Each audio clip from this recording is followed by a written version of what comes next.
balik lagi aku dengan Sandra di segmen yang ketiga ini. Obrolan kita akan semakin seru setelah 2 segmen yang terakhir tadi bikin aku deg-degan. Kayaknya mudah-mudahan ini aku nggak pingsan ya yang ini ya. Oke, kita lanjut ya Bun. Seperti itu sih. Kok kayak abis treadmill ya sama Sandra ini. Terus nih San ya, ceritain dong mimpi kamu. Oke. Apa ini yang kamu jalanin sekarang yang udah kamu raih sampai dengan detik ini nih, apa termasuk mimpi kamu juga dari dulu? Iya, jadi lucunya Mbak, sebelum aku kuliah di luar negeri itu, mimpi aku cuma satu sebenarnya. Apa tuh? Aku pengen kerja pakai blazer, kemeja, masuk ke gedung tingkat tinggi gitu. Oke. Jadi itu. sebenarnya mimpiku tuh itu Hanya sebenarnya. Kenapa aku kuliah muda tuh jangan-jangan itu? Oh enggak. Tapi itu salah satu mimpiku ya. Jadi kan dimain-mainin sama anak ini. Terus? Jadi pas aku masuk ke perusahaanku yang pertama itu, aku merasa mimpi aku yang pertama udah kecapai nih. Wah, gue akhirnya jadi istilahnya anak tua, bukan anak tua ya, tapi maksudnya anak kerja ya, anak kantoran gitu. Gue akhirnya jadi anak kantoran.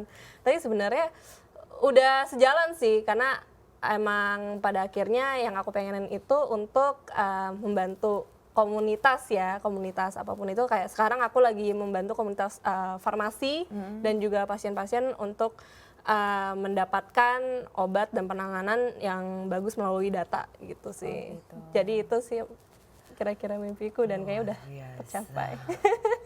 Mudah-mudahan cita-cita kamu ke depan yang terbesar sekalipun insya Allah bisa kamu wujudin ya sayangnya. Amin. Amin. Terus so far, ya orang tua kamu pasti support dong ya. Alhamdulillah How they sih support you? support. Jadi sebenarnya kalau mama suruhnya, mama juga wanita karir sebelumnya. Jadi dan dia juga dari kuliah dia udah kerja dari SMA justru dia udah kerja gitu. Dia udah kerja jadi SPG, jadi supervisor gitu-gitu. Jadi apa namanya, dia udah suruhnya kalau dari mama tuh kita saling support each other dalam hal kerjaan gitu. Mungkin yang lebih protektif papa kali ya. Karena kan apapun putrinya yang paling bungsu. Paling gitu. kecil? Iya. Takutnya kan di dunia kerja dia apa-apain gitu. Gitu Berarti sih. memang ada ininya ya, ada keturunannya lah ya. Mama tuh memang ada backgroundnya begitu. Yang suka kerja somehow nurun aja gitu ke kamu iya, ya. betul. Waduh, luar biasa. Mama papanya hebat deh. Pokoknya Sandra, aku akui deh itu. Oke, tadi ini mau nanya, tadi pernah dibully apa enggak? Tapi kan udah dibilang. Pernah nggak sih? Dibully ya? Dipertanyakan sih. Jadi dibulinya itu dalam bentuk dipertanyakan. Jadi misalnya aku pas kuliah masuk grup project nih gitu. Orang-orang kan tiba-tiba aku jadi bahan gosip gitu kan. Kayak, hah ini anak udah 16 tahun gini. Lebih dipertanyakan kayak, lo beneran bisa kerja gak sih gitu sebenarnya kan. Jadi aku pernah sih ngerasa kayak, oh kok kayaknya aku harus bekerja 2 kali lipat dari orang-orang lain untuk membuktikan bahwa Ada gue rasa bisa nggak diterima gitu. di awalnya Iya, gitu ya. Betul. Terus akhirnya kamu bisa cope with that? Ya, Bisa. well, we have to ya, karena di dunia kerja dan di dunia ya pasti kan ada yang nggak suka dan suka. Tapi pada akhirnya kalau kita berusaha saling understanding dan tukar pikiran, menurut aku endingannya fine aja gitu. Justru aku jadi role-nya sebagai kayak adik mereka semua, adik yang disayang-sayang. Karena kamu pintar membawa dirinya gitu kali ya. Iya. Jadi dia bertingkah laku sesuai dengan umurnya juga. Walaupun yang ada di kepalanya ini way beyond your age ya kan ya. Luar biasa Sandra. Jadi aku sering denger sih ya, katanya kalau anak milenial itu katanya makin kesini makin, kalau orang Jawa bilang nggak ada unggah-ungguhnya gitu. Jadi itu yang aku tetap jaga dan tanam ya. Jadi apapun oke, kita sama-sama kolega, tapi karena lebih tua aku tetap ada respect dan unggah-ungguhnya gitu sih yang aku keep ya. Pertanyaan sendiri dari aku nih. Kamu merasa nyaman kalau bergaul dengan yang usianya berapa? Wah, yang paling ngerasa gue paling nyaman nih gabung sama yang umurannya let's say 30-an. Oke. Atau range umurnya. Ya. Aku sebenarnya paling nyaman sih mungkin 35 ke atas kali ya. Nah, oke, buru-buru kamu Bu. Terus Aku kayaknya nyambung kalau ngobrol sama bapak-bapak, nggak tahu kenapa ya. Tapi kayaknya seru aja gitu ngobrolnya. Tapi sebenarnya bapak-bapak, oke, terus sama bapak ibu-ibu yang udah kerja 20 tahun, 30 tahunan tuh kayaknya conversation-nya keeps on flowing lebih aja. nyambung Iya. ketimbang yang di bawah itu. Yang di bawah jadi beda topik ya. Jadi emang aku tahu oke, aku masuk ke istilahnya lingkungan teman-temanku yang umurnya kasarnya 20 sampai 25 gitu. Oh, aku tahu nih perbicaraannya kayak apa gitu. Terus 25 sampai 30 kayak apa gitu. Ada rasa capek nggak harus kayak Iya yang sih, kayak gonta-ganti terus gitu ya. Capek sih ya, Capek ya. kadang-kadang. Tapi seru-seru aja ya, di bawah seru aja. luar biasa. Aja ngobrol sama kamu sampai dadaan aku dadaan.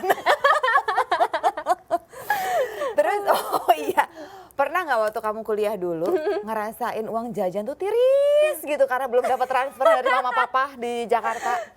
Pernah sih, kayak keseringan malah. What did you do? Jadi kalau di Singapura itu kan yang paling rakyat jelatanya istilahnya aku beli milk tea sama sandwich gitu. Terus itu jelata. Itu lumayan jelata ya. Di sini masih cireng, lumayan- Mbak. Terus Oh, di Singapura juga ada kayak ada nasi lemak yang cuma $1. Jadi isinya cuma nasi satu sama sosis, ya udah itu aja aku makan gitu. Kadang bagi berdua, jadi bagi tengah lagi. sama temen. Iya, sama temen aku Ya gitu. Allah, kasihannya. Jadi iya. Tapi seru ya, seru ya. aja. Nah, pertanyaan terakhir sebelum kita closing nih. Oke. Sandra, kamu pernah nggak sih ngalamin yang ngobrol terus tiba-tiba blank gitu? Pernah kok, Hah? sering. Pernah? Sering. Kalau kamu bilang nggak pernah, aku udah aja deh resign dari sini. Ya Allah, Akbar. Pernah juga ya? Ya pernah juga. Aku nggak pintar kok, Mbak. Aku No, but anaknya you're nggak pintar. nice. Tapi kamu, you're amazing. Aku nggak pintar, cuman berani aja. Itu keberanian Iya, itu kadang tuh penting ya. keberanian itu ya semuanya. Oke. Betul. Nah, aku minta Sandra please kasih kayak tips nih buat bunda-bunda di Iya. rumah. Kan aku yakin yang nonton Sandra sekarang pun ternganga-nganga sama reaksinya kayak saya sekarang ini ya Bunda ya. Coba dikasih tips kalau ada nih bunda-bunda Iya. yang punya putra dan putri berkeinginan seperti Sandra, itu mengarahkannya sebaiknya harus gimana? Seperti yang orang tua Sandra lakukan ke Sandra saat itu. Oke. Jadi untuk bunda-bunda di rumah, kan istilahnya zaman sekarang makin banyak startup, makin banyak juga anak muda yang berhasil. Bahkan jadi CEO masih umur 20 tahunan itu sekarang kita mulai makin banyak ya ketemu gitu. Jadi saran aku untuk anak-anak yang emang pengen nge-challenge dirinya sendiri, yang pertama tuh trust them gitu. Jadi kepercayaan itu paling penting. Kenapa? Karena mungkin saat itu anak itu belum punya kapabilitas. Tapi saat orang tua kita percaya, saat orang tua kita bilang, kamu bisa ngelakuin apapun yang kamu mau, asalkan kamu niat gitu. Di situ benernya anak itu akan mulai punya power untuk berkembang lebih giat dan belajar lebih giat. Dan iya, jadi yang paling pertama itu kepercayaan. Dan kedua tuh selalu membuat anak-anak itu comfortable dengan siapa dirinya gitu. Jadi kayak kakakku sukanya desain, ya udah mamaku bilang, ya udah kamu ayo bergerak di bagian desain gitu. Dan aku sukanya bisnis, ngitung-ngitung, ya udah, silahkan kamu istilahnya berkembang biak di area yang kamu suka. Betul. Gitu. Jadi percaya dan biarkan anak itu berkembang dengan Support sendirinya. ya, Iya, yang penting kita support dan percaya. Terus kakaknya Sandra sendiri kuliah di sama Oh, nggak se-ekstrim itu kalau nggak se-ekstrim itu, normal ya? masih normal. Oh, oke. Dia lulus waktu itu umur 21 kalau nggak salah. Jadi iya. masih amang-amang normal lah ya. Dia segeng sama saya. Iya, berarti. masih segeng. Masya Allah, ya Allah Bunda, seru banget loh obrolan aku hari ini sama Sandra. Iya. Makasih banyak Sandra udah sharing pengalamannya Sandra, terus tipsnya juga udah Sandra share ke bunda-bunda di rumah. bermanfaat. Iya. Nah jadi aku summary ya Bunda ya. percaya sama anak yang memang menunjukkan dia punya minat atau keinginan Betul. khusus ke jalur tertentu ya, entah itu Betul. pendidikan atau bakat ya, Iya, gitu. betul sekali. Disupport dan dibukain jalannya untuk mereka Betul. supaya mereka bisa mengembangkan diri mereka dengan lebih baik lagi. Gitu Bunda. Oke, jadi kita udahin persembahan untuk Bunda episode kita kali ini. Terima kasih Bunda udah nonton kita berdua. Sampai jumpa lagi di episode persembahan untuk Bunda yang berikutnya. Bunda cerdas, keluarga bahagia. Bye.